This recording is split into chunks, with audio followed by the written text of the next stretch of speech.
Hi, today in front of me DOOGEE V Max, and I'll show you how to edit notification panel shortcuts on this device.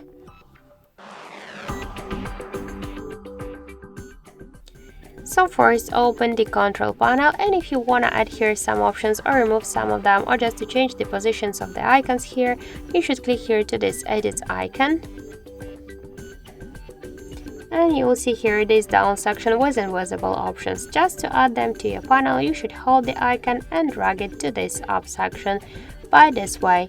To remove some of them from the panel, you should just hold it and drag it to the down section. And to change the positions of the icons here, we should just hold it and drag it, then just click to go back to save the changes. So thank you for watching, and if you find this video helpful, leave thumbs up and subscribe our channel.